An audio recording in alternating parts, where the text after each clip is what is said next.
ಹಿಂದೆ ಹೊಳೆನರಸೀಪುರದ ಮನೇಲಿದ್ದಾಗ ಹೆಚ್ಚಿಗೆ ನಡೀತಾ ಇತ್ತು. ಹಾಗೆಲ್ಲ ನಮ್ದು ಇನ್ನೂ ಮದುವೆ ಏನೂ ಆಗಿರಲಿಲ್ಲ.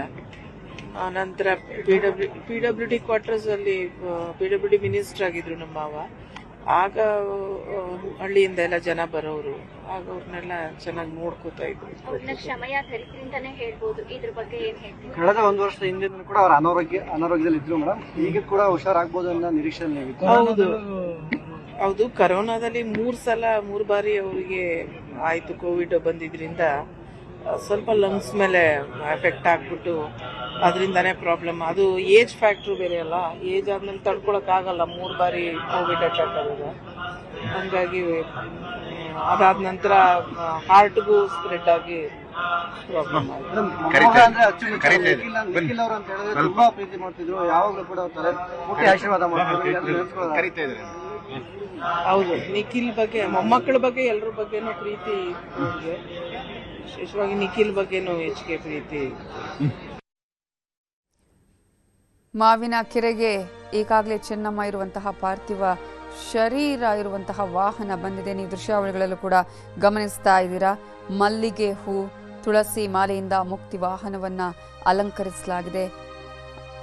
ಚೆನ್ನಮ್ಮ ಅವರ ಪಾರ್ಥಿವ ಶರೀರ ಈ ವಾಹನದ ಒಳಗೆ ಇದ್ದು, ಆ ಒಂದು ಯಾವ್ಯಾವ ಊರು, ಯಾವ್ಯಾವ ಗ್ರಾಮಗಳಲ್ಲಿ ಅವರು ತುಂಬಾ ಹೆಚ್ಚಿನ ಒಡನಾಟವನ್ನ ಇಟ್ಟುಕೊಂಡಿದ್ರು, ಆ ಊರುಗಳನ್ನ ದಾಟಿ ಇದೀಗ ಮಾವಿನ ಕೆರೆಗೆ ಚೆನ್ನಮ್ಮ ಅವರ ಪಾರ್ಥಿವ ಶರೀರ ಇರುವಂತಹ ವಾಹನ ಬಂದಿದೆ.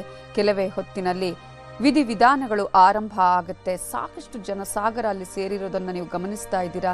ಕ್ಷಮೆಯ ಧರಿತ್ರಿ ಅಂತ ಹೇಳ್ತಾ ಇದ್ರು, ಅನ್ನಪೂರ್ಣೇಶ್ವರಿ ಅಂತ ಹೇಳ್ತಾ ಇದ್ರು. ಚೆನ್ನಮ್ಮ ಅವರು ಯಾವತ್ತೂ ಕೂಡ ರಾಜಕೀಯದ ಒಳಗೆ ಇರಲಿಲ್ಲ. ನನಗೆ ರಾಜಕೀಯ ಅಂದ್ರೆ ಇಷ್ಟ, ಜನರ ಸೇವೆ ಮಾಡೋದಂದ್ರೆ ಇಷ್ಟ ಅನ್ನುವಂತಹ ವಿಚಾರವನ್ನ ಹೇಳ್ತಾ ಇದ್ರು.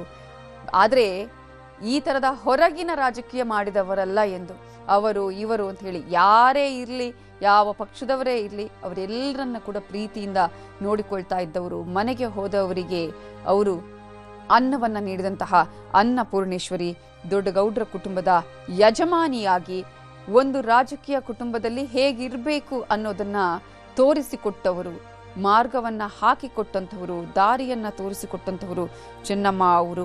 ಕರುಣೆಯ ಮೂರ್ತಿಯಾಗಿದ್ರು. ಯಾರೇ ತಪ್ಪು ಮಾಡಿದ್ರು ಕ್ಷಮಿಸಬೇಕು ಅನ್ನೋದನ್ನ ಹೇಳಿಕೊಟ್ಟದವರು.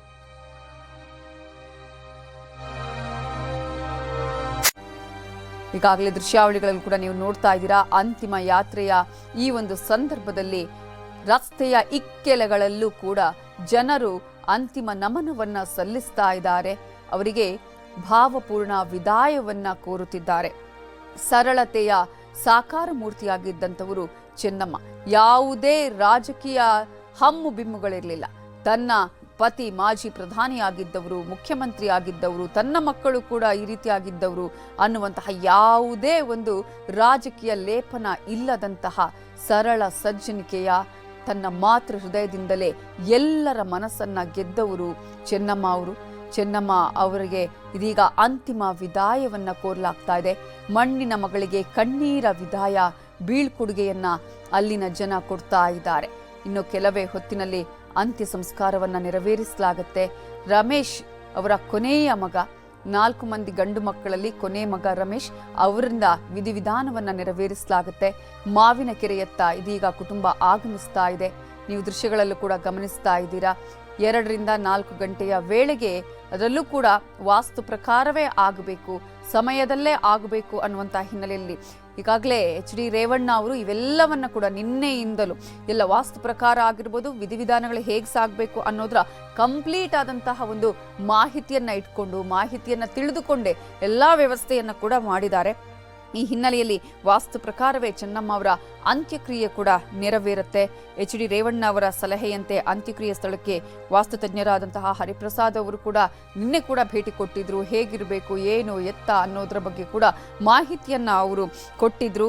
ಪೂರ್ವ ಉತ್ತರ ದಿಕ್ಕಿನಲ್ಲಿ ತಗ್ಗಿರಬೇಕು, ದಕ್ಷಿಣ ಹಾಗೂ ಪಶ್ಚಿಮದಲ್ಲಿ ಎತ್ತರ ಹಾಗೂ ಭಾರ ಇರಬೇಕು ಅನ್ನುವಂತಹ ಅವರೊಂದು ಮಾಹಿತಿಯನ್ನು ಕೊಟ್ಟಿದ್ರು. ಅದೇ ರೀತಿಯಾಗಿ ಈಗ ಅಲ್ಲಿ ಸಿದ್ಧತೆಗಳನ್ನು ಕೂಡ ಮಾಡಿಕೊಳ್ಳಲಾಗಿದೆ. ದೃಶ್ಯಗಳಲ್ಲೂ ಕೂಡ ನೀವು ಗಮನಿಸ್ತಾ ಇದ್ದೀರಾ.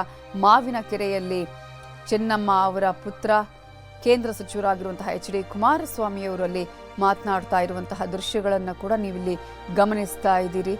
ಇನ್ನು ಕೆಲವೇ ಹೊತ್ತಿನಲ್ಲಿ ಚೆನ್ನಮ್ಮ ಅವರು ಇರುವಂತಹ ವಾಹನ ಮೆರವಣಿಗೆಯ ಮೂಲಕ ಈಗ ಏನು ತೆಗೆದುಕೊಂಡು ಬರಲಾಗ್ತಾ ಇದೆ, ಅವರ ಪಾರ್ಥಿವ ಶರೀರ ಮಾವಿನ ಕೆರೆಗೆ ಬರುತ್ತೆ. ಅಲ್ಲಿ ಒಕ್ಕಲಿಗ ಸಂಪ್ರದಾಯದಂತೆ ವಿಧಿವಿಧಾನಗಳನ್ನು ನೆರವೇರಿಸಲಾಗುತ್ತೆ. ರಮೇಶ್ ಚೆನ್ನಮ್ಮನವರ ಕಿರಿಯ ಪುತ್ರ ಒಕ್ಕಲಿಗ ಸಂಪ್ರದಾಯದಂತೆ ವಿಧಿವಿಧಾನವನ್ನ ನೆರವೇರಿಸ್ತಾರೆ. ಪುರೋಹಿತ ಕಣ್ಣನ್ ಸ್ವಾಮಿ ಅವರ ನೇತೃತ್ವದಲ್ಲಿ ವಿಧಿವಿಧಾನಗಳನ್ನು ನೆರವೇರಿಸಲಾಗುತ್ತೆ. ಸ್ವಾಮೀಜಿಗಳು ಆಗಮನ ಆಗ್ತಾ ಇದೆ, ರಾಜಕೀಯ ನಾಯಕರು ಬರ್ತಾ ಇದ್ದಾರೆ. ವಿ ಸೋಮಣ್ಣ, ಬಸವರಾಜ ಬೊಮ್ಮಾಯಿ, ಎಚ್ ಆಂಜನೇಯ, ಮುನಿರತ್ನ, ಕಾರಜೋಳ, ಪ್ರತಾಪ್ ಸಿಂಹ ಸೇರಿದಂತೆ ಅನೇಕ ಗಣ್ಯರು ಈಗಾಗಲೇ ಬಂದಿದ್ದಾರೆ. ಅವರ ಕುಟುಂಬಸ್ಥರು ದುಃಖ